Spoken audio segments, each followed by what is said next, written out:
Hey all, what's going on? Scott here. I know it's been a while since I posted something. I thought you guys were due. So, what have we been up to? Well, we've been living in lockdown. Actually, I live in a state where we don't lock down.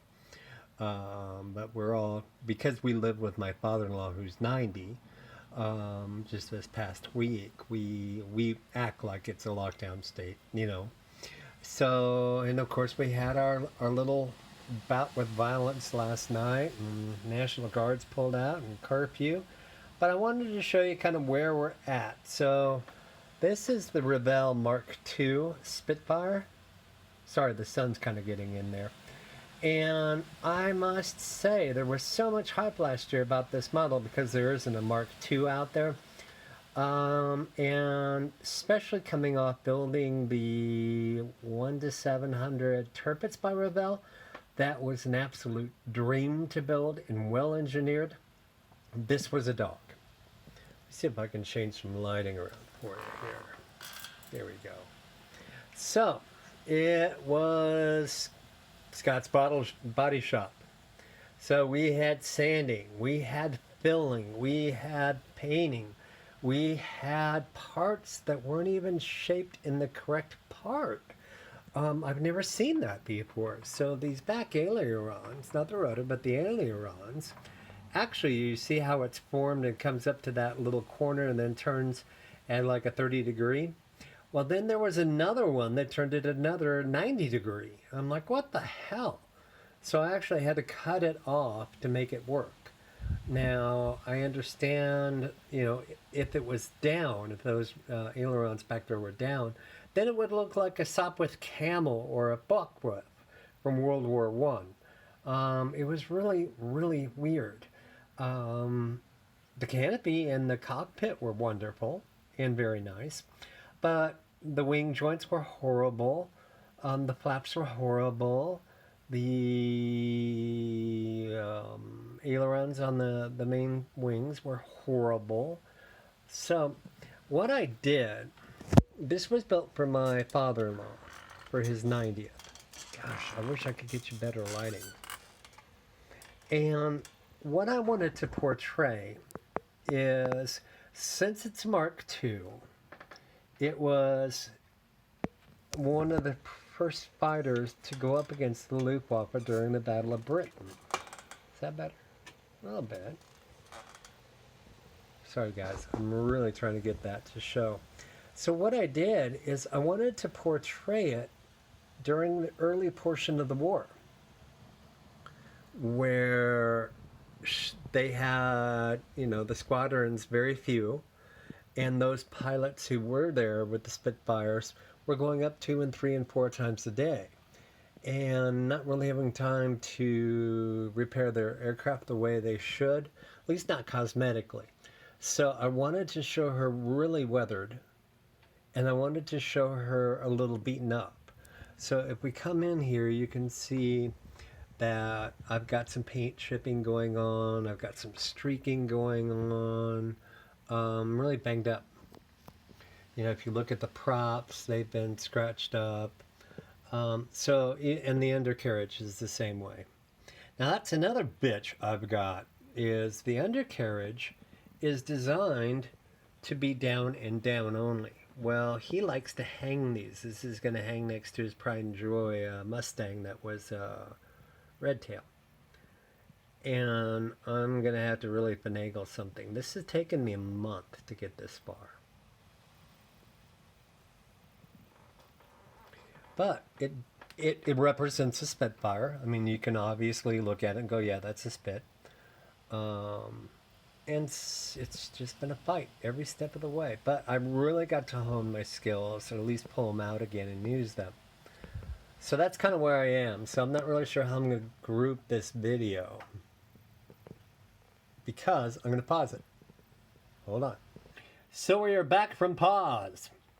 This was the other thing I was working on, and I posted one photo of it, and man, the response on it has been nutty.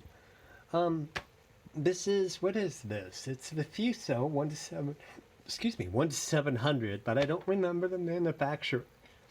My best guess is Tamiya. And also a unique kit in the fact that it had extra parts for both the front bow and also the aft deck. And so, and of course, the wood deck that I purchased for it made it wood the entire length. But I know that she was reworked and she was redone before she got the hell blown out of her, and she blew in two during the battle of, what was it, Leyte, Sriracha? I forget. Anyway, but she was upgraded to have, float planes.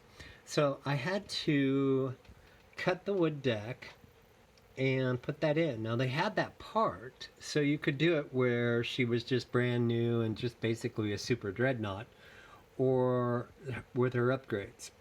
Now this one, I did a couple things here too, because I was kind of playing around, and so you'll notice a few things. Well, first of all, I again wanted to weather the hell out of her, so you can see she's really weathered.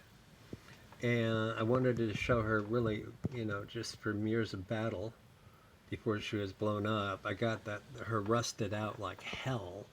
And we've still got the fine details to work, but I noticed that the parts that came with the kit, now keep in mind that she was a super dreadnought built in the 20s, but yet it came with the rapid fire option, the rapid fire anti-aircraft guns, the ones that are on the Yamato, the round ones that are around the superstructure and the pod.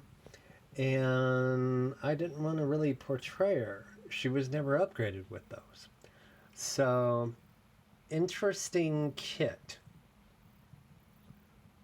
But I got to use a lot of techniques. I used sponges and then, kind of did a little dabbles, and I weathered her. The other thing that I did, if you can notice here, hold on, I apologize for the shakiness, is I wanted to make the water more Pacific than Atlantic. Gosh. And so if you can see here, the water on this side's pretty green. Pacific, Japan. But I was also playing around with it. So on the other side, she's pretty much Atlantic. No bluer. So I haven't been idle. I haven't been just sitting around going, oh, poor me in the world and the United States. So there you go. Blue, green, Atlantic, Pacific. I don't think she fought in the Atlantic. Anyway, so that's what I've been doing. I will try to finish this little girl up here. Get her done. She's way late. It was supposed to be for a birthday present. And now I'm not even sure he's really a Spitfire fan. And I'm not sure how I'm going to pull off the carriage up. But I will.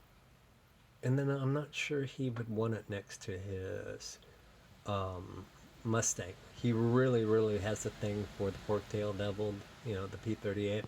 So I might do that. And he built one, years and years ago, probably in his 60s, 70s, and just beat shit and fell apart and all that. And the grandkids were playing with it when they were young, because these are used, should be handled by grandkids. So anyway, I'm not sure. I might hang her up down here, and then I'll just continue on with this little girl. She's got some photo etch that needs to be done. She needs some detailing. The railings need to go on. And I bought this as a duo. So not only do I have this one, but I also have the Nagato. The one that has the arched funnel in the front and then the straight funnel in the back. But this one was fun. I'm having fun with it. I think I got spoiled by the sheer amazing tooling and the ingenuity that went into the Revell. I'm drawing a blank. Sorry, guys. The Revell Tirpitz.